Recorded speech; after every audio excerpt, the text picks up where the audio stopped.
Jeff Lee, who will be giving a 4 to 6 minute icebreaker.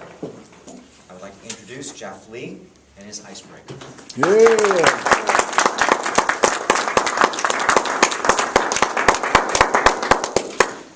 Mr. Toastmaster, fellow Toastmasters, good evening.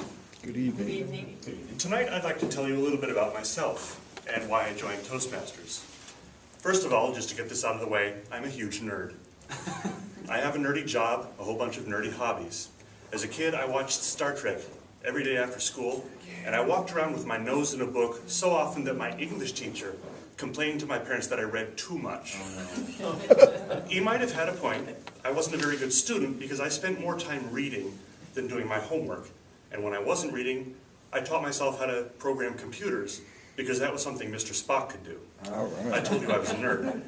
Yeah. Music has also been a part of my life since I was young. My parents sent me for piano lessons and saxophone lessons, and I played sax in the various school bands over the years, but I wasn't really into music until one day the high school choir director heard me singing just for the fun of it and asked if I would sing in the madrigal choir. I had no idea what a madrigal was, but it was nice to be appreciated, so I said, sure, why not? And that opened up a whole new world to me. I'd sung 4-part harmony before in church hymns, but there was something about the Renaissance music, no accompaniment, just voices blending together into beautiful melodies and harmonies that really resonated with something deep within me.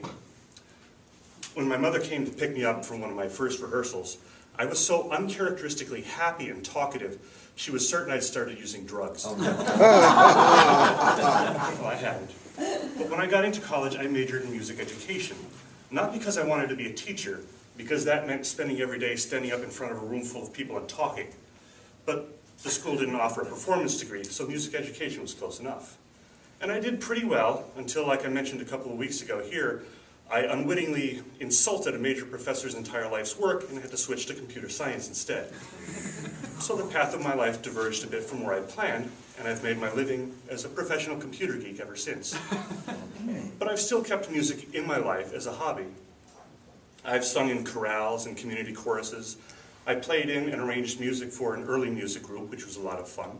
And more recently, I've been amusing myself, and hopefully other people, by writing comedic songs and putting them up as music videos on YouTube. The style of music that I write is kind of a mixture of Tin Pan Alley and music hall songs, barbershop quartet, and chap hop, which is probably best described as rap music if written and performed by upper-class British twits. Enough people seem to enjoy it that I've started being invited to perform live, usually at steampunk conventions, and it would take a whole other speech just to explain steampunk. But performing the songs isn't my problem. It's in between the songs, when I'm standing up on stage with all eyes on me, and I'm trying desperately to come up with some kind of entertaining banter on the fly, and I'm just dismal at it. I never developed a facility for speaking extemporaneously, and when I try, my brain just seizes up. I can't put what I want to say into any kind of coherent order, if I can even think of what I want to say in the first place. So a friend of mine who's in Toastmasters down in Florida suggested I give it a try, so here I am. When I think of what I want to sound like when I speak, I always remember the most phenomenal speaker I ever heard. And he wasn't a politician or a clergyman or even an actor rallying the troops in a war movie. I'd been given a ticket to hear a man named Benjamin Bagby recite the Anglo-Saxon poem Beowulf from memory in the original Old English. Not Shakespeare's English, which I can understand pretty well. Not Chaucer's, which is a bit trickier, but the really old English. So different from ours that they were going to have to project a translation onto a screen behind him so the audience had a clue what he was saying. And honestly, 2 hours of that sounded about as exciting as listening to paint dry. But the alternative was watching TV in my hotel room in an unfamiliar city, so I figured what the heck, and I went. Now, I don't believe in magic, but he held us spellbound for every minute of those 2 hours with just the power of his voice. It didn't matter that we couldn't understand a single word he was saying. His cadences and rhythms, his gestures and inflections brought to life the spray of the salt sea foam, the clash of steel, the fear of what lurked in the dark. He roared while recounting the monster's murderous rampage through the mead hall. And as he paused to take a sip of water, everyone in the auditorium let out the breaths we hadn't even realized we were holding, and we sat back from the edges of our seats. But then he brought us leaning forward again over and over until just like that, the 2 hours had passed by like nothing. I've never seen a movie that drew me so completely into a story as one man sitting alone on an empty stage, using just his voice to breathe new life into words written over 1,000 years ago in another language. I realize that I'll never be as good at speaking on the fly as he was with that meticulously rehearsed performance.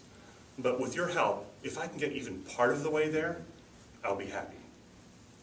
Mr. Toastmaster. All right, Jeff, this is your first speech here at Toastmasters. How'd you feel it went?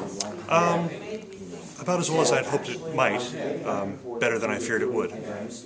What were some of your, if you had any, concerns of? Forgetting what I was going to say, going too long, going not long enough, mainly tripping over my own tongue. But the reception to your speech was actually more above what we usually get for an icebreaker. How did you feel about that? I was pleased. I haven't seen any other icebreakers, so I didn't really have anything to compare myself to. But people seemed to react well. They responded. They laughed at the things I hoped were funny. So I felt I did pretty well. How do you feel being a Toastmaster? I'm enjoying it so far. I'm looking forward to being better at extemporaneous speaking. But I enjoyed what I did with a prepared speech and hope to do more soon.